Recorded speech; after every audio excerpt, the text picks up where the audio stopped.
Bismillahirrahmanirrahim. Assalamualaikum warahmatullahi wabarakatuh. Halo teman-teman semua, apa kabar? Semoga kita semua selalu dalam lindungan Allah Subhanahu wa taala. Allahumma amin. Perkenalkan, nama saya Mirna Repiana. Saya adalah mahasiswa Fakultas Kesehatan Masyarakat dari program Alih Jandis. Saya mengambil peminatan K3. Pada kesempatan kali ini saya ingin berbagi, memaparkan, menjelaskan sedikit tentang analisis kualitas lingkungan air.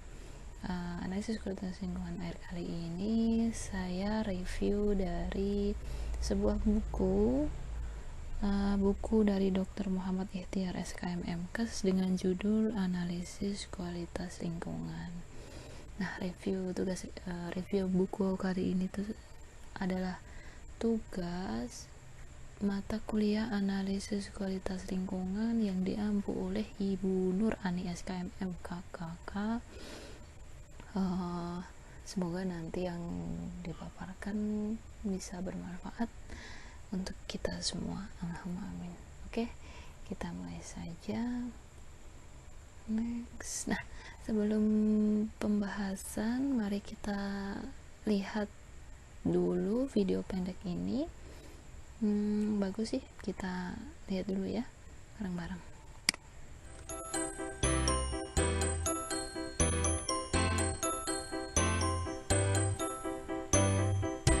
Halo, Pimpo akan menjelaskan 3 jenis sumber air yang bisa dipakai. Ada sungai, mata air, dan sumur. Pimpo mau kasih tahu dulu sobat, proses munculnya sumber-sumber air. Jadi, air laut, danau, dan sungai menguap terkena panas matahari. Kemudian, uap air membentuk sekumpulan awan yang terbawa angin ke pegunungan. Awan yang bertemu dengan udara dingin di atas berubah menjadi titik-titik air yang kita sebut hujan.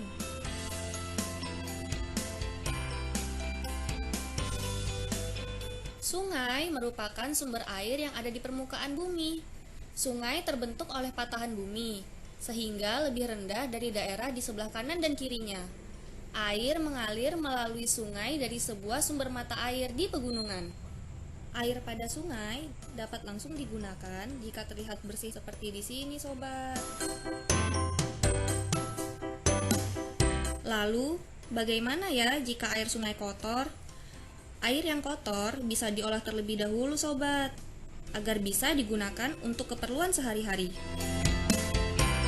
Nah, sekarang ayo cari tahu tentang sumber air yang kedua. Sekarang, Pimpo sedang berada di sumber air kedua, yaitu mata air. Mata air terjadi karena air hujan di pegunungan meresap dan mengalir ke daerah yang lebih rendah. Karena ada tanah rekahan akibat gerakan tanah, maka air keluar ke permukaan tanah. Mata air biasanya ada di tepi sungai, lereng gunung, dan pedesaan. Menyenangkan, karena jenis sumber air ini bisa langsung kita konsumsi, sobat. Sudah tahu kan, sobat, 2 sumber air yang ada? Pimpo akan kasih tahu lagi nih sumber air yang terakhir. Sumber mata air terakhir adalah sumur. Sobat pasti sudah tidak asing dengan sumur. Di dalam tanah terdapat lapisan kedap air yang dapat menyimpan air. Sehingga jika kita menggali tanah pada kedalaman tertentu, akan menemukan air yang disebut air sumur. Ada beberapa jenis sumur, sobat. Sumur dangkal, sumur dalam, dan sumur artesis. Sumur dangkal dapat dibuat dengan menggali tanah atau mengebor tanah pada kedalaman 5 hingga 20 meter. Sedangkan sumur dalam dibuat dengan melakukan pengeboran sedalam 50 hingga 100 meter. Dan sumur artesis dibuat dengan melakukan pengeboran sedalam 200 meter.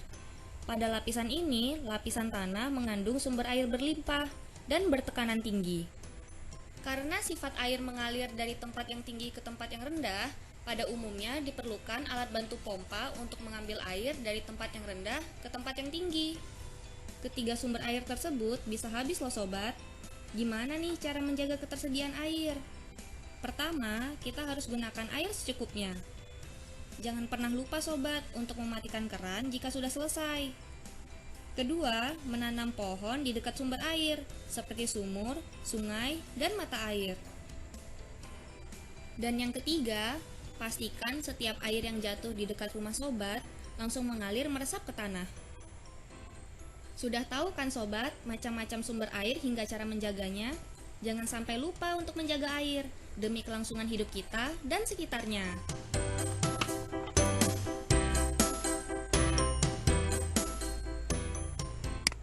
Oke, kita kembali. Jadi kesimpulan dari video pendek kali ini,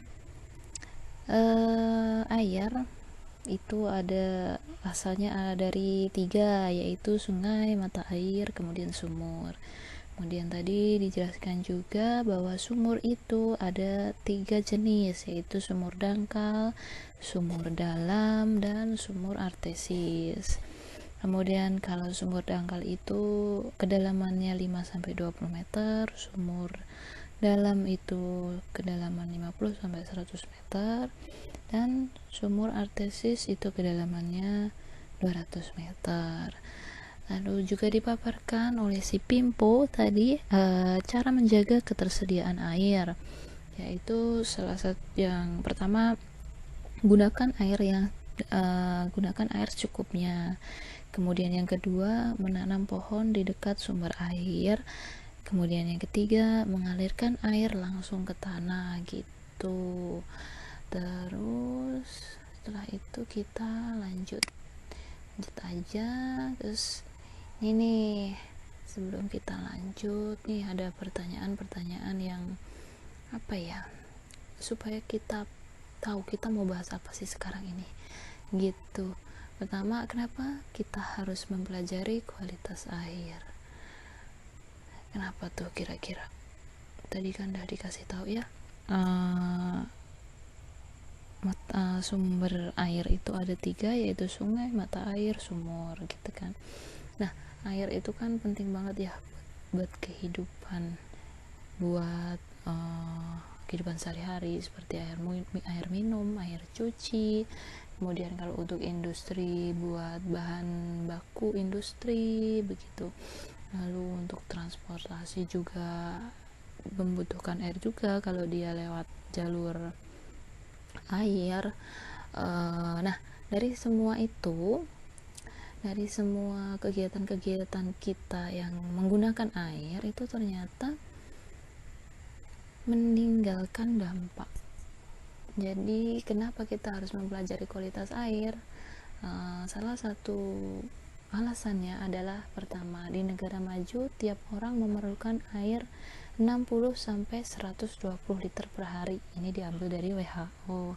Kemudian tadi yang negara maju ya, kemudian yang di negara berkembang itu setiap orang memerlukan air 30-60 liter sehari. Banyak juga ya ternyata. Lalu yang ketiga nih, karena tadi kan kita gunakan air untuk macam-macam tadi tuh, ternyata pesatnya laju pembangunan itu menimbulkan dampak negatif yang tidak dapat dihindarkan terhadap kualitas lingkungan.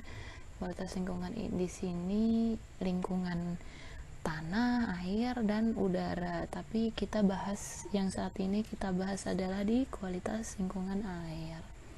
Nah, karena dampak-dampak negatif yang tidak dapat dihindarkan ini, kita harus mempelajari kualitas air.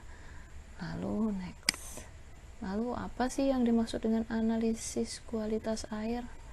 Apa ya analisis kualitas air itu?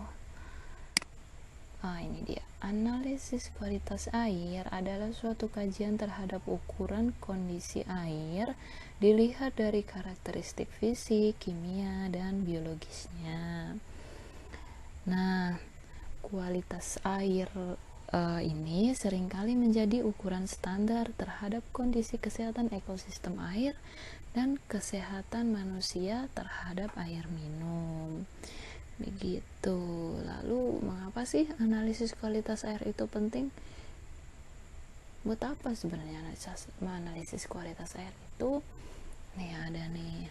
Analisis diperlukan untuk mengetahui kualitas air baku yang akan digunakan sebagai sumber air untuk air minum. Hal ini menjadi sangat penting karena kualitas air yang tidak sesuai dengan persyaratan dapat menimbulkan gangguan kesehatan baik secara langsung maupun tidak langsung. Nah, selain itu, dengan menganalisis kualitas air baku, maka dapat ditentukan rangkaian jenis pengolahan yang dibutuhkan untuk menghasilkan keluaran air yang sesuai dengan ketentuan yang berlaku. Begitu. Jadi kalau misalkan kita nggak tahu nih kualitas air yang misalnya kita kan butuh misal buat minum aja deh, kita kan butuh air nih. Nah ternyata kita nggak tahu nih kualitas air yang mau kita minum tuh kayak apa. Misal bisa jadi dia karena aktivitas-aktivitas di sekitar lingkungan kita ternyata dia airnya terkontaminasi, entah itu dari bahan kimia maupun dari bahan biologis. Nah itulah kenapa kita perlu analisis kualitas air minum, karena kalau misalkan air yang tercemar tadi kita minum, bisa aja nanti kesehatan nya jadi terganggu kan. Kalau misalkan airnya masih ada bakterinya nih, bisa aja diare. Lalu kalau misalkan dia tercemar logam-logam berat tuh, bisa jadi nanti bisa jadi gagal ginjal karena logam-logam berat kan terakumulasi di ginjal dan lain-lain sebagainya. Begitu. Lalu next. Nah, kalau kita mau mengukur sesuatu, kita harus ada standarnya, ya dong. Kita perlu standar untuk tadi menganalisis kualitas air. Nah, standar apa sih yang digunakan? Standar yang digunakan itu jadi kalau maksud standar di sini itu pada saat ini dikenal beberapa jenis standar kualitas air minum, baik bersifat nasional maupun secara internasional. Standar kualitas air minum yang bersifat nasional hanya berlaku bagi negara yang menetapkan standar tersebut, sedangkan yang bersifat internasional berlaku pada negara yang belum memiliki atau menetapkan standar kualitas air secara tersendiri. Ini diambil dari Toto Sutrisno 1987. Nah, kalau di Indonesia, standar kualitas air minum yang dipakai di Indonesia itu ada metodenya dan itu sudah distandarisasi, istilahnya sudah disamakan dengan, jadi kalau kita nguji itu walaupun di daerah A, B, C itu semuanya sama, itu namanya Standar Nasional Indonesia atau SNI. Kemudian kalau yang secara internasional contohnya itu ada ISO, itu bisa digunakan bukan hanya yang belum memiliki, tapi maksudnya belum memiliki standar kualitas di negaranya, tapi bisa juga kalau air itu diproduksi secara massal lalu dikirim keluar. Nah di luar negeri itu kan kalau mereka menerima barang gitu dia harus sudah teruji dong. Nah ujinya ini harus berdasarkan standar secara internasional, jadi tidak hanya berlaku di negara pengirim atau pemasok, tapi juga berlaku di negara yang menerima nanti. Lalu nextnya, ini standar yang digunakan dalam menganalisis kualitas air baku sungai. Dapat digunakan beberapa standar sebagai pedoman parameter air minum. Tujuan dari penggunaan standar ini adalah mengetahui parameter yang harus diperbaiki atau dikurangi konsentrasinya. Jadi tadi kan punya parameter-parameter ya, kalau misalkan buat minum atau buat pertanian gitu tuh ada beda. Jadi persyaratan-persyaratannya beda. Nah, yang dipakai di Indonesia itu keputusan Menteri Kesehatan RI nomor 907 garing Menkes garing 7 garing 2002, ini tanggal 29 Juli 2002 tentang baku mutu air minum. Kemudian ada juga keputusan Menteri Kesehatan RI nomor 492 garing Menkes garing SK garing 2010 tentang baku mutu air minum. Nah, persyaratan kualitas air baku. Air itu mempunyai persyaratan kualitas tertentu, tergantung pada peruntukan air yang akan digunakan. Persyaratan kualitas air industri berbeda dengan persyaratan kualitas air untuk keperluan pertanian. Demikian pula dengan keperluan air minum, perikanan, dan sebagainya. Jadi, setiap penggunaan air itu ada standarnya sendiri-sendiri begitu. Nah, penyimpangan terhadap kualitas yang telah ditentukan akan menyebabkan gangguan pada berbagai keperluan tersebut di atas. Misal nih, untuk keperluan air minum ternyata dia tercemar dengan E. coli. Nah, bisa aja tuh kan tercemar dengan biologis bakteri gitu. Bisa jadi nanti diminum ternyata dia diare. Nah, yang kayak gitu jangan sampai terjadi, makanya ada analisis kualitas lingkungan air ini. Ini adalah persyaratan kualitas air, yaitu biasanya yang diukur itu ada fisika, kimia, bakteriologis, radiologi. Untuk fisika itu ada warna, bau, rasa, kekeruhan, temperatur, dan daya hantar listrik. Untuk kimia ada kesadahan, pH, kadar logam. Kadar logamnya ada Fe, Me, Cr, Cd, Zn. Kemudian ada nitrat, fluor, ada sulfat, dan klorida. Kemudian untuk yang bakteriologis itu ada total coliform dan fecal coli. Fecal coli itu bisa juga disebut coli tinja biasanya kalau di bahasa Indonesia, cuman saya cantumkan fecal coli saja. Kemudian untuk yang radiologi itu paparan sinar alfa, sinar beta, dan sinar gamma. Nah, kemudian penjelasannya persyaratan fisik. Persyaratan fisik tadi warna, baiknya, idealnya air itu warnanya tidak berwarna. Kalau dia warnanya kuning atau warnanya kecoklatan, berarti ada yang salah dengan air ini. Berarti air ini nggak murni, bisa saja tercemar, bisa saja tercemar dari bahan kimia maupun dari sisa-sisa rumah tangga. Kemudian untuk bau, yaitu tidak berbau, rasa tidak berasa, kekeruhannya jernih, lalu temperaturnya tidak berbeda jauh dari suhu udara ambien. Ambien ini maksudnya suhu udara luar. Biasanya kalau misalkan suhu lingkungan misalkan di lingkungan nih ada sumur, nah lingkungan di sekitar itu suhunya menunjukkan misalkan sejuk lah, katakanlah 28, 29. Nah, suhu air itu nggak beda jauh dari suhu lingkungan sekitar. Biasanya plus minus 3 derajat kalau nggak salah itu. Terus lanjut persyaratan kimia. Parameter kimiawi dikelompokkan menjadi 2, yaitu persyaratan kimia organik dan kimia anorganik. Untuk kimia organik itu ada insektisida dan herbisida. Kemudian ada volatile organic chemical, itu zat kimia organik yang mudah menguap. Kemudian zat-zat berbahaya dan beracun maupun zat pengikat oksigen. Untuk yang zat kimia anorganik itu ada logam, zat reaktif, zat-zat berbahaya dan beracun, kemudian derajat keasaman atau pH.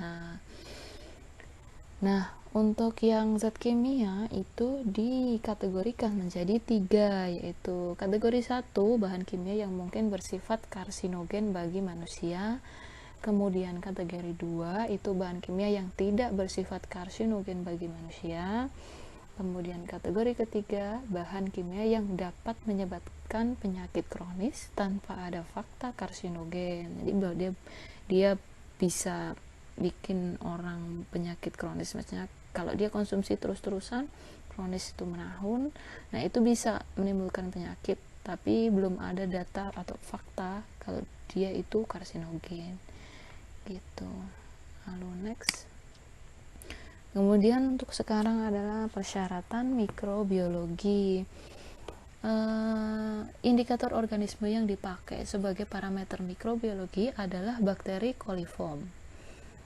Secara laboratoris, total coliform digunakan sebagai indikator adanya pencemaran air oleh tinja tanah atau sumber alamiah lainnya. Sedangkan fekal coliform atau coliform tinja digunakan sebagai indikator adanya pencemaran air bersih oleh tinja manusia atau hewan. Parameter mikrobiologi tersebut dipakai sebagai parameter untuk mencegah mikroba patogen dalam air minum. Berdasarkan jumlah bakteri coliform yang terkandung dalam 100 cc sampel air, atau bisa juga disebut sebagai most probability number atau MPN, biasanya kondisi air dibagi ke dalam beberapa golongan sebagai berikut. Nah, ini ada air tanpa pengotor atau mata air artesis tadi yang dijelaskan oleh si Pimpo, yang kalau kita gali itu berarti dalamnya 200 meter. Ini mata air yang bebas dari kontaminasi bakteri, coliform, dan patogen atau zat kimia beracun. Jadi ini benar-benar murni gitu. Lalu air yang sudah mengalami proses desinfeksi itu nilai MPN-nya kurang dari 50/100 cc air. Kemudian ada juga air dengan penjernihan lengkap, itu nilai MPN-nya itu kurang dari 5000/100 cc air. Lalu air dengan penjernihan tidak lengkap, MPN-nya lebih dari 500/100 cc, dan air dengan penjernihan khusus itu MPN-nya lebih dari 250.000/100 cc air. Untuk persyaratan radioaktivitas, zat radioaktivitas dapat menimbulkan efek kerusakan sel. Kerusakan tersebut dapat berupa kematian dan perubahan komposisi genetik. Sel yang mati dapat tergantikan asalkan belum seluruhnya selnya mati, sedangkan perubahan genetis dapat menimbulkan penyakit seperti kanker atau mutasi sel. Kemudian nilai ambang batas atau NAB. Nilai ambang batas adalah nilai atau batas tertinggi di mana manusia mampu menahannya tanpa menimbulkan gangguan kesehatan selama 40 jam atau 5 hari dalam seminggu. Berikut ini ialah beberapa kriteria parameter kualitas air beserta penjelasannya. Untuk yang DO atau dissolved oxygen, kadar oksigen terlalu dalam air. Semakin tinggi DO, kualitas air semakin baik. Jadi kalau di air itu kadar oksigen terlarutnya banyak, berarti dia semakin bagus kualitasnya. Kalau untuk tingkat DO maksimal itu 9 ppm, itu di air yang suhu 20 derajat. Kemudian untuk yang BOD, biological oxygen demand, itu tingkat permintaan oksigen oleh makhluk hidup dalam air. Semakin tinggi nilainya, maka semakin banyak mikrobanya dan membuat nilai DO turun. Semakin tinggi nilai BOD, maka akan semakin rendah kualitasnya. Nah, BOD ini biasanya berbanding lurus dengan jumlah tadi bakteri coliform dan fecal coli, karena bakteri yang hidup di air itu kan dia membutuhkan oksigen sebagai istilahnya buat pernapasan mereka, dia butuh oksigen. Nah, kalau butuhnya banyak, itu berarti menandakan di situ banyak makhluk hidup di airnya. Nah, kalau oksigennya dipakai untuk respirasi sel si makhluk hidup yang hidup di air itu, berarti kan kadar oksigennya turun. Nah, kalau kadar oksigennya turun, otomatis berbanding balik dengan DO. Jadi BOD-nya tinggi, DO-nya pasti rendah, dan kualitas semakin banyak mikrobanya, kualitas airnya semakin rendah. Untuk COD yaitu chemical oxygen demand itu mirip seperti BOD, cuman yang menyebabkan kebutuhan oksigennya ini adalah senyawa kimia. Jadi kalau tadi kan yang membutuhkan oksigen, yang minta oksigen itu makhluk hidup buat respirasi. Nah kalau ini yang membutuhkan oksigen itu senyawa kimia. Jadi kalau senyawa kimia itu di dalam air itu bereaksi, itu kan biasanya membutuhkan oksigen untuk dapat bereaksi. Nah itu bisa jadi oksigennya itu bisa jadi dipakai untuk mengurai dan yang lain-lain. Nah kalau nilai COD-nya tinggi, dia juga akan menurunkan nilai DO, dan kalau DO rendah berarti kualitas airnya menjadi buruk gitu. Kemudian TDS itu total dissolved solid, jumlah zat padat yang terlarut di dalam air. Semakin rendah TDS maka akan semakin bagus kualitas air. Banyak TDS meter yang mudah untuk didapat dan bisa digunakan hanya dengan mencelupkan ujung alat tersebut ke dalam air. Jadi ada alatnya, tinggal masukin aja ke dalam airnya, nanti TDS-nya udah ada berapanya gitu, sudah ada.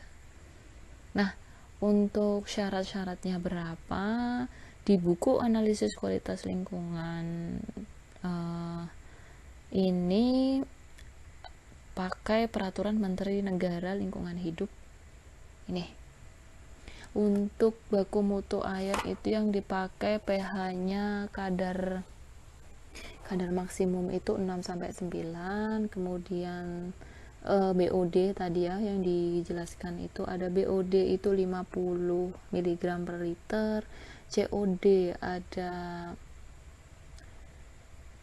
100 mg per liter, kemudian sulfida tadi yang di persyaratan kimia tadi 1 mg, amonia 20, fenol 1, minyak dan lemak terlarut itu 15 mg per liter, CD atau kadmium itu 0,1 mg per liter, kemudian ada tembaga, timbal, nikel, zinc, dan kuantitas air limbah maksimum. Nah ini peraturan Menteri Negara Lingkungan Hidup nomor 03 tahun 2010 tanggal 18 Januari 2010.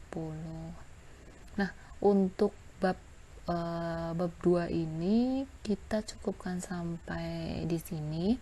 Nanti pertemuan yang selanjutnya kita akan bahas tentang ciri-ciri air tercemar polusi, sifat-sifat pencemaran air, kemudian macam-macam sumber air yang berpolutan, dan usaha-usaha guna mengatasi dan mencegah polutan pencemaran air tadi. Mungkin cukup sekian dari saya. Nanti kalau misalkan ada pertanyaan bisa ditulis di kolom komentar atau sampaikan secara pribadi juga boleh. Nanti saya cantumkan juga link saya download video yang pendek tadi, lucu soalnya. Cukup sekian dari saya. Kebaikan itu datangnya dari Allah dan keburukan itu datangnya dari kurangnya ilmu, maka saya membuka luas-luas pintu kritik dan saran untuk membangun diri supaya lebih baik ke depannya. Wabillahi taufiq wal hidayah. Wassalamualaikum warahmatullahi wabarakatuh. Terima kasih.